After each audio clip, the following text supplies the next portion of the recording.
Chers amis fidèles à JJMB Congo Afrique Monde, bonjour ou bonsoir chez vous. Vous êtes bien sur votre chaîne qui vous donne des informations pertinentes sur l'Afrique et la République démocratique du Congo, et un peu de temps en temps le monde. Nous parlons ce jour de ces quelques médias étrangers et leurs intérêts commanditaires hostiles au bien-être des Congolais qui, comme durant les élections de 2018 où ils ont perdu leur queue, vont tenter de revenir à la charge et vous demandons ici de vous préparer encore une fois à faire échec à ces vendeurs de fake news qui vont tenter de nous vendre leur agent. Mais avant d'aller plus loin, voyons très rapidement quelles sont les nouvelles qui sont à la une au Congo et à travers le monde.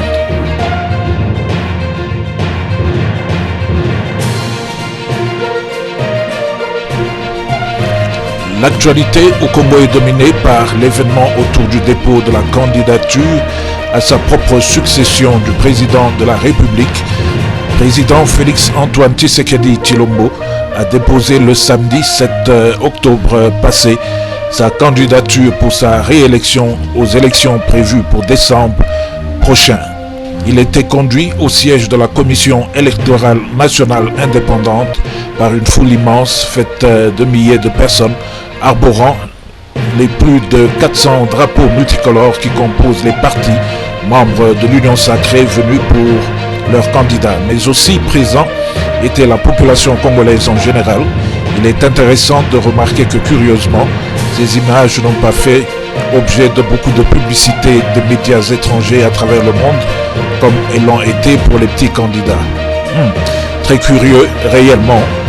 Voici ce que le président Tshisekedi a eu à dire à la sortie de la Sénée. Suivez. À ce que nous faisons ensemble pour faire marcher le Congo. Et donc je vais peut-être terminer, mais avant je voudrais, à travers vous, mettre en garde notre population face aux candidats de l'étranger. J'ai parlé de notre envie, notre ambition de devenir indépendant sur le plan économique. Ça ne plaît pas aux étrangers. Et donc, ces étrangers vont fabriquer des candidats. Voilà. Ces candidats vont venir vous parler, Congolaises et Congolais. Faites très attention. Et ne craignez rien. Parce que vous êtes les plus forts. Lorsque leurs parrains vont leur donner un mot d'ordre pour se réunir, se mettre ensemble pour devenir plus forts, mais ils vont se tromper, ils ne seront pas plus forts parce que c'est notre peuple qui est le plus fort.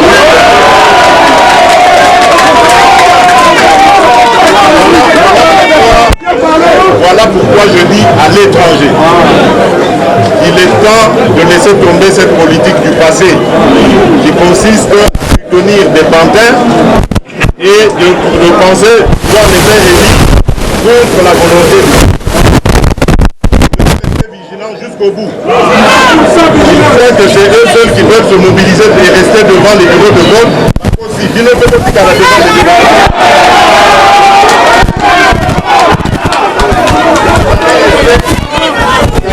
Devant les bureaux de vote jusqu'à la clôture du scrutin. Donc ça va faire la rue à M. Patreux.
Dans les médias aussi, c'est cette petite comédie de Numbi, cette petite histoire de ces gens qui croient profondément que le Congo est leur propriété privée et qui peuvent en céder la gestion à un certain moment, et quand le temps vient, ils doivent tout simplement le récupérer.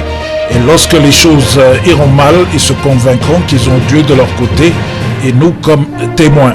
Il faut vraiment être hors de sa tête de penser qu'un deal de ce genre peut d'abord être imaginé, et qu'à supposer qu'il ait été, que quelqu'un pourrait être aussi ridicule de venir pleurnicher devant la télévision pour en parler, dans la mesure où un contrat de ce genre ne peut même pas exister et par conséquent ne peut même pas être mentionné, au risque d'exposer le manque de matière grise dans le cerveau. S'il m'était donné l'opportunité de sauver tout un peuple devant un contrat de ce genre qui ne peut me lier du tout parce que n'ayant aucune base légale, je le signerai. Ensuite, je ferai du bien pour le peuple et briserai en même temps mes adversaires. Et à la première occasion, je remettrai le pouvoir à qui de droit, c'est-à-dire le peuple, à travers des élections pour leur remettre leur pays qui était autrefois confisqué, et je serai un héros. C'est l'histoire de Robin des Bois.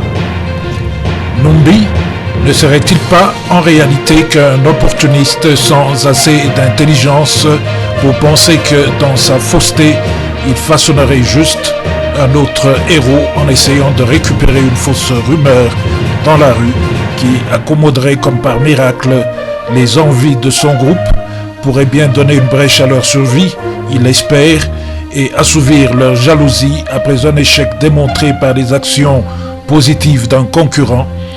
Oh, que le mal ne paye jamais puisque Dieu veille, ayant un cœur blanc comme neige tout simplement, ou bien qui a tué par l'épée mourra par l'épée, ou de folie sûrement.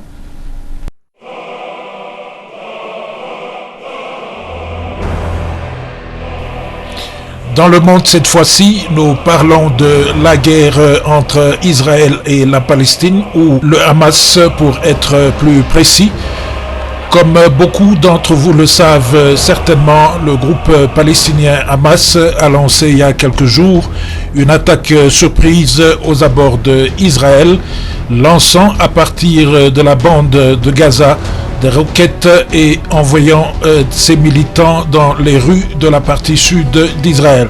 Cette situation est unique à cause de l'ampleur des actions, bien qu'il y ait des attaques de ce genre avant, mais ils utilisaient juste des tunnels souterrains. Cette fois-ci, ils sont venus de partout. Ils sont venus par mer, par air, par route, par tunnel, et sont dans les rues d'Israël. Et la surprise a été totale et aurait exposé les failles de l'appareil de l'intelligence israélienne. Hier, la chaîne Al Jazeera avait déclaré qu'il y a eu déjà 800 Israéliens morts et 2500 blessés dans cette attaque de Hamas. Ce qu'il faut craindre, c'est la façon certainement costaude avec laquelle Israël, qui a déjà déclaré la guerre, va répondre.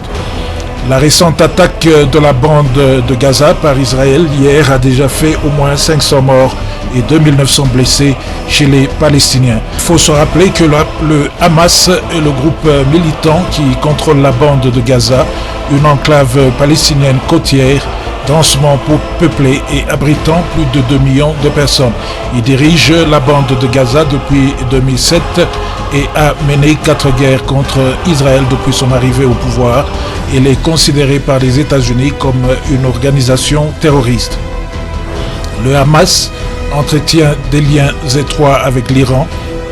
Les responsables de la sécurité iranienne ont aidé à planifier l'attaque surprise du Hamas samedi et ont donné leur feu vert à l'attaque lors d'une réunion à Beyrouth lundi dernier, selon les hauts responsables du Hamas et du Hezbollah, un autre groupe militant soutenu par l'Iran.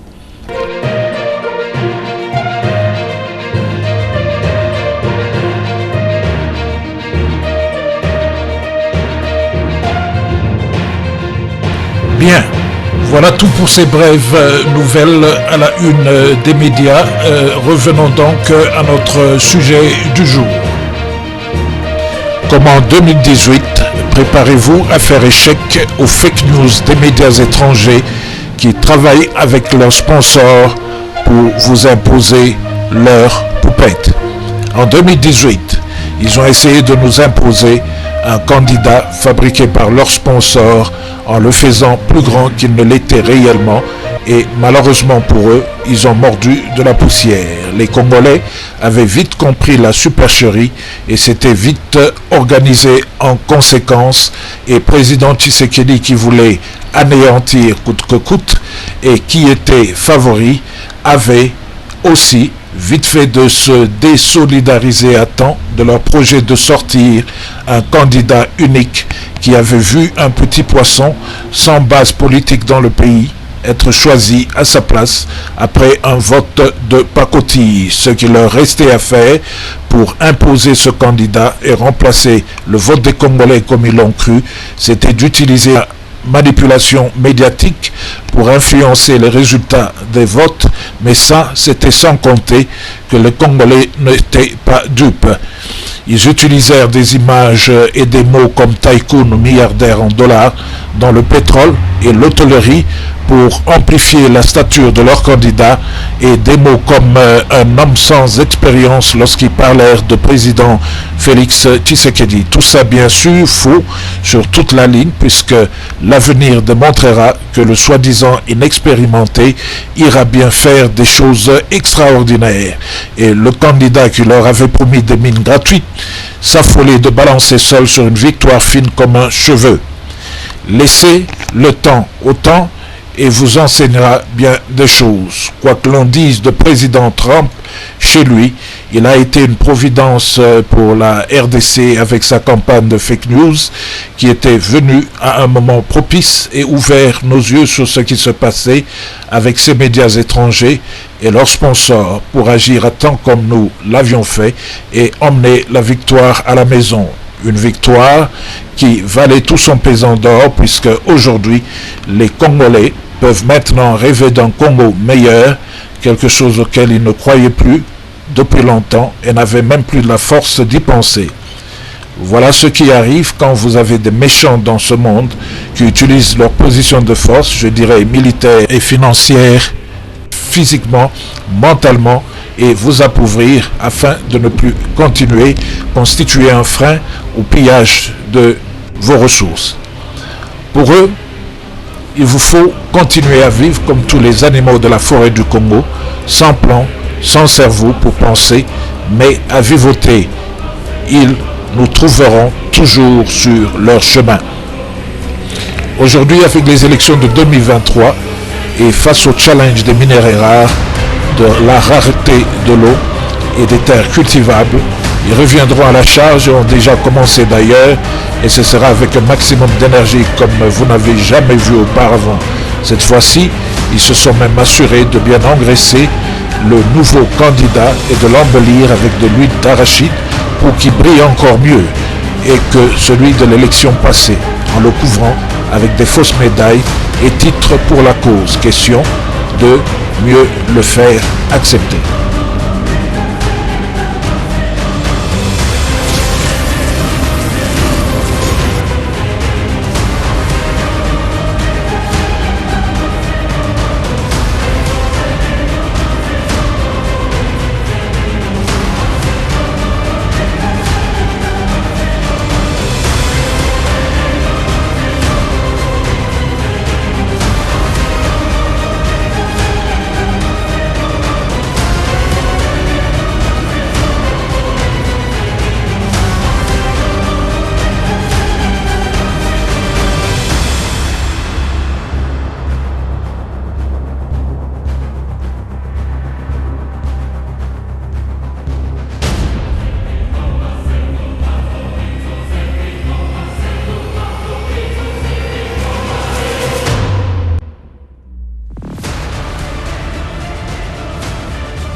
Eh bien voilà, effrayant n'est-ce pas?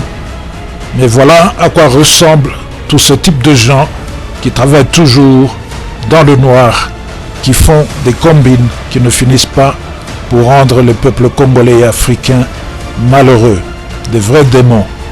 Bakansaka bango nde toaje kotika na mokili, mais toza na bango, bakokoka biso te, biso toza ya Nzambe. Mais quelle prouesse avions-nous fait la fois passée, qu'il nous faut encore répéter cette fois-ci, et avec beaucoup plus d'énergie, étant donné que nos ennemis vont mettre le paquet parce qu'ils se meurent chez eux. Ils n'ont pas encore compris que Dieu a dit assez, c'est assez. Ils ne savent pas lire les signes du temps. Si les gens veulent vous ravir l'espoir que vous avez aujourd'hui, que le Congo est finalement en train de décoller, que devez-vous faire? Il faut réagir avec toute votre énergie. En 2018, nous avons répondu à chacun de leurs mensonges et manipulations par la vérité. Nous étions partout. Nous avions écrit, répondu, parlé dans toutes les langues selon les médias, et pour cela, disons-nous, bravo, peuple congolais. Cette fois-ci, il faudra le faire avec le